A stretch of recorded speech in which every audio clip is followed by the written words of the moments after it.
Since Nintendo revealed Xenoblade Chronicles X Definitive Edition, an enhanced version of the original Xenoblade Chronicles X from the Wii U is coming to the Nintendo Switch on March 20th, 2025, there's been a lot of questions from fans what this actually means for the Nintendo Switch, what it potentially means for the Nintendo Switch successor, and so many other things. So in this video, I'm going to go over some of your most burning questions in addition to some statements that I think that are going to be proven true about what Xenoblade Chronicles X Definitive Edition means for the Nintendo Switch, Nintendo Switch 2, and all of that. But before we get into it, what's good everyone? OJ here. Welcome back to another video. Please make sure you hit that like button, subscribe if you are someone new, and click that notification bell to get my Nintendo Switch and RPG videos first, and make sure to let me know what your favorite Xenoblade game is in the comment section below. Now let's go ahead and jump right into this here with the Xenoblade Chronicles X Definitive Edition announcement that kind of came out of nowhere.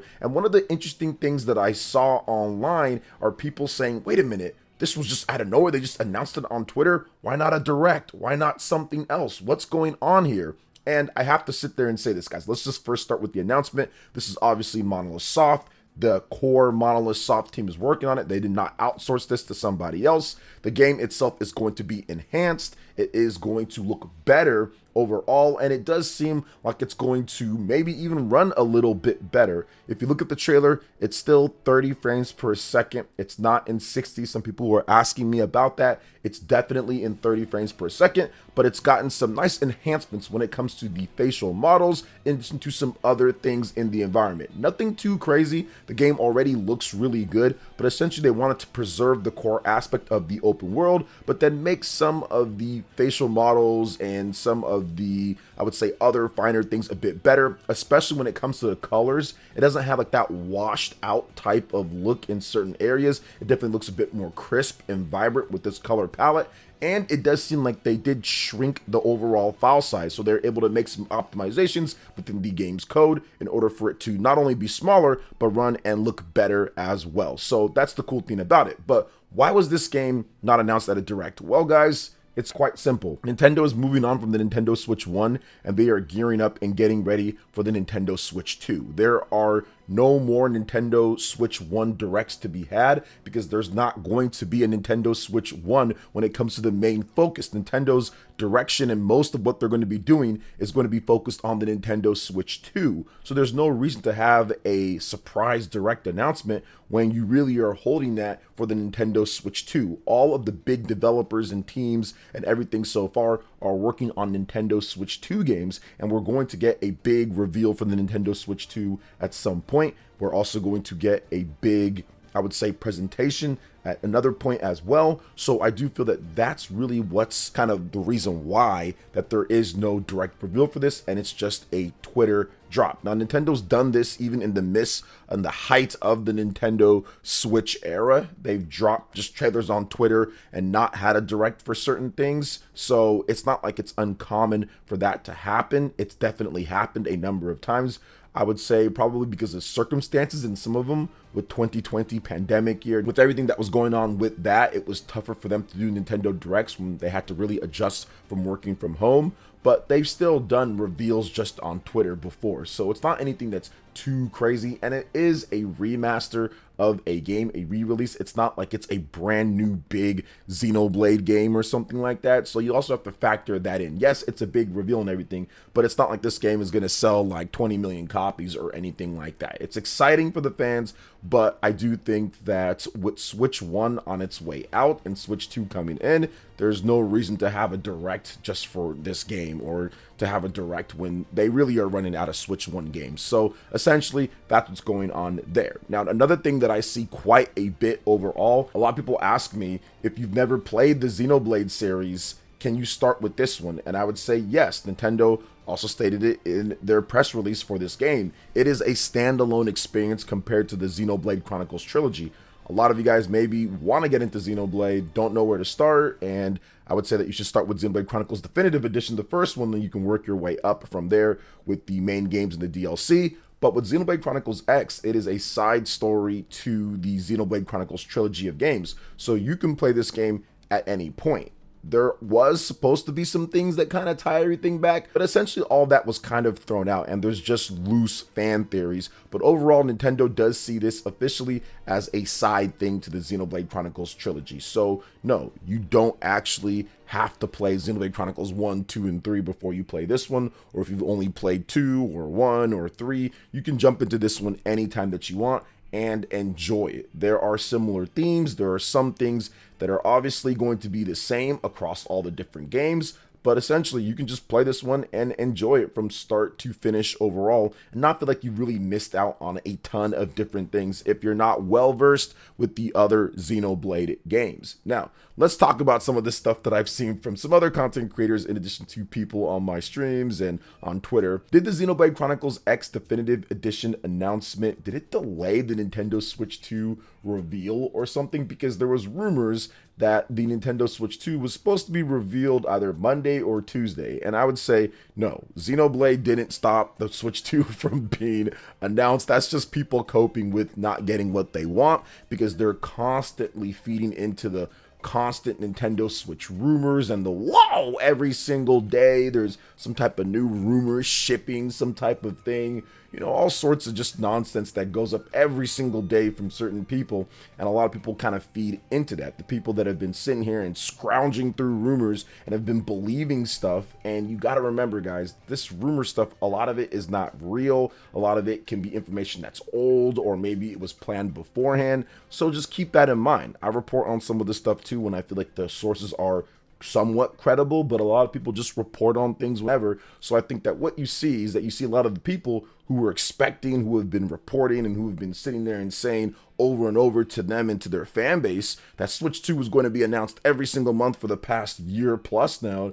They're the ones that are saying, oh my gosh, this is just horrible. They did something. Nintendo did this instead, when that was never the case. This was always planned to be revealed at a certain point. Whenever the Switch 2 is revealed, it's revealed. So Xenoblade didn't stop anything, didn't stop you from getting what you wanted or anything like that. One thing that I've noticed too, as a little bit of a side note that we talk about on my live streams, is that people tend to blame Xenoblade for not getting what they want before. I mean, we saw this with other Xenoblade games, Xenoblade 3. Some people tried to blame that and saying it doesn't sell enough or something like F-Zero. I don't know. There's just people that just do weird stuff because they don't get what they want. So therefore, Xenoblade fans get a lot of what they want, but Nintendo brought in Monolith to do that, to make Xenoblade. That's what they brought them in, to make a big RPG series so they can have a high quality RPG series. That's what they brought them in for. So I think it's just funny that, you know, you should be mad at Nintendo over that in terms of Nintendo not putting together a team for your F-Zero or for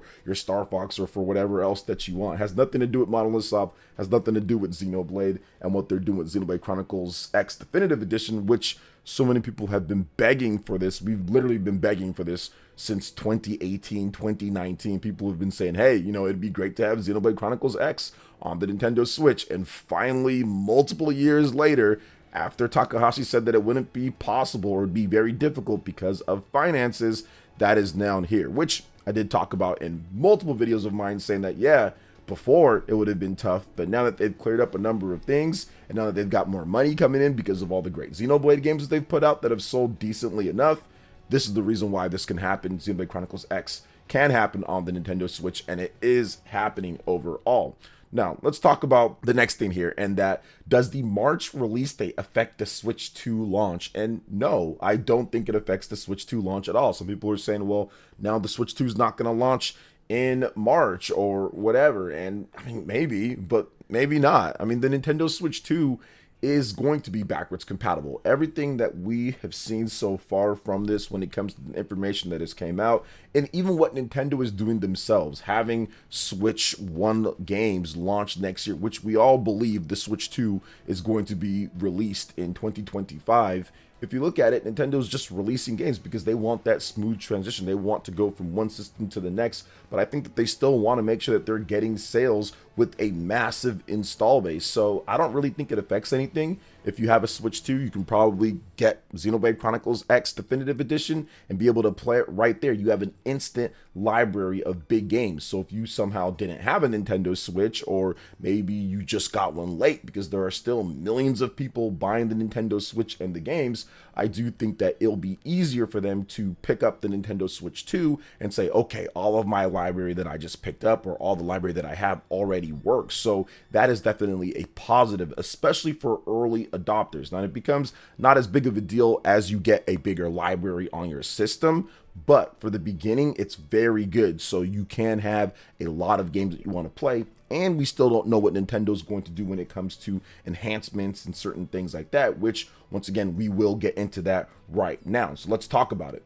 The next question that I get so much is, will there be an enhanced Switch 2 version of Xenoblade Chronicles X Definitive Edition? So I do feel that it's possible. It's possible that Nintendo does this. Now, we don't know how Nintendo's technology is going to collaborate with the games and the system and all of that. Microsoft has a pretty crazy thing that they do when it comes to their backwards compatibility. A lot of stuff doesn't even need a patch. You can just play it from the Xbox One and it's already enhanced. Whereas with PlayStation 5, it doesn't necessarily work like that. Usually there's stuff that just is the same, or it's just the PS4 Pro version, faults and all. So it's one of those things that we have to see how Nintendo is working with Switch 1 and Switch 2 with their chip, and how they're going to do it, how it's actually going to be done. I do feel that there could be some games that just do run a little bit better because it is running on the Nintendo Switch 2. We actually saw that just a tiny bit, but not because it's something that we know. But I know that for some people, and I think Digital Foundry talked about this, The Legend of Zelda Tears of the Kingdom runs maybe a bit better on a Nintendo Switch OLED compared to an older Nintendo Switch, and that could just be because there's some slight changes here and there in terms of the internals and all that. But we could see some games, yes, run better just right off the bat, or there could be some patches that Nintendo does employ. Nintendo probably already is thinking about stuff like this, but you have to also factor in that Nintendo has never done that type of backwards compatibility where you have the patches and the enhancements. They've always just re-released the game if they're going to update things. They've never said, okay, it just works better right off the bat or anything like that. If you look at all of their backwards compatibility, it's essentially taking the previous system and shoving it into the new system, and everything that works or everything that runs the way that it does on that system is identical on the next system. From the GameCube to the Wii, from the Wii to the Wii U, from the Game Boy to the GBA, from the GBA to the Nintendo DS, from the DS to the 3DS, any system that they've had backwards compatibility, they don't do anything like that. Now, this is the first time when it comes to it that they're going to have backwards compatibility in the HD era, when it comes to one HD system to another HD system. And obviously the technology and processes that they've used from that are completely different in terms of architecture and what they're doing. So with NVIDIA and with what NVIDIA is doing and the DLSS and all the different stuff that they do, that could actually make a huge change in how Nintendo goes about the backwards compatibility. And that's the reason why I say that it's very possible that we will get some natural updates that just really just work right off the back, and we could potentially even see patches or even re-releases of the games. That's how Sony does it a bit. But then you also have patches for games to run better, but then you also have games that are just re-released in better quality as well. Like Horizon Zero Dawn, for example, that was already released and they updated it for the PS5 to run better and everything in 60 frames per second, but then they also remade the game again when it comes down to it to have a native PS5 version of the game. So there could be a multitude of ways that Nintendo handles it, and I'm kind of leaning more towards it being like how Sony does it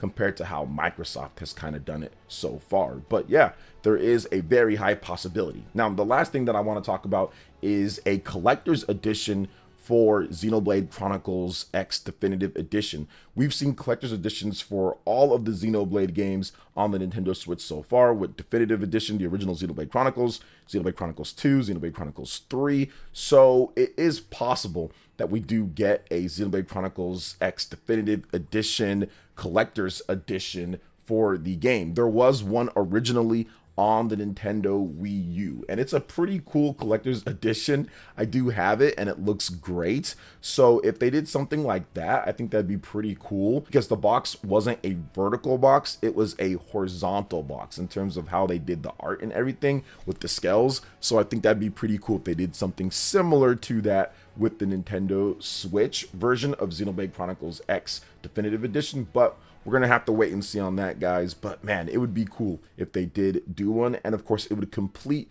everything overall. Every single Xenoblade game possible to play on the Nintendo Switch, which is an awesome achievement and feat, in my opinion, at least, because I'm a huge Xenoblade fan. So that's going to wrap it up for this video, guys. Xenoblade Chronicles X Definitive Edition, what it means, biggest questions overall. Did it stop your Switch 2? I think I got to pretty much everything. But if you guys have more questions or comments or whatever, you can let me know in the comment section. And of course, I can try to address it in a future video or live stream.